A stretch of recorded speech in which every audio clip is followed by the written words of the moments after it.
ఏ అనారోగ్యం కలిగినా మనిషిని స్వస్థపరచే వైద్యుడు ఒకవేళ లేకపోవచ్చు, నిన్ను స్వస్థపరచగలిగిన పరమ వైద్యుడు యేసయ్య నీకున్నాడు.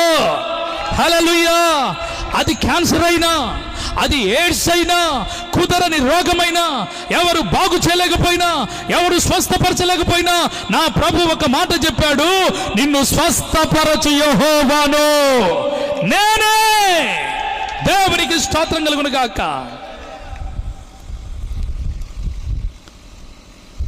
12 సంవత్సరాలతో స్త్రీ ధర్మము క్రమము తప్పినటువంటి ఒక స్త్రీ బాధపడి బాధపడి బాధపడి వైద్యుల చుట్టూ తిరిగి డబ్బంతా అయిపోయి చివరికి చావు కోసం మంచంలో కొట్టుమిట్టులాడుతున్న పరిస్థితిలో ఒక మాట చెవినబడింది. అదేంటో తెలుసా? కపెర్నహూములోనికి యేసయ్య వచ్చాడు. స్తోత్రం కలుగును గాక.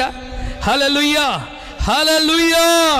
ఆమె వినుంది, అనేక మందిని, పక్షవాయువు కలిగిన వారిని, కుంటివారిని, గ్రుడ్డివారిని, ఊసకాళ్ళు చేతులు కలిగిన వాళ్ళని గుంపులు గుంపులుగా ఎందరో పడి ఉండగా యేసయ్య గాయపడిన హస్తము తాకగానే, స్వస్థతనిచ్చే హస్తము తాకగానే వారి రోగము విడుదలైనట్లుగా, అనేక మంది శుద్ధులైనట్లుగా ఈ మంచంలో పడినటువంటి రోగి వినుంది.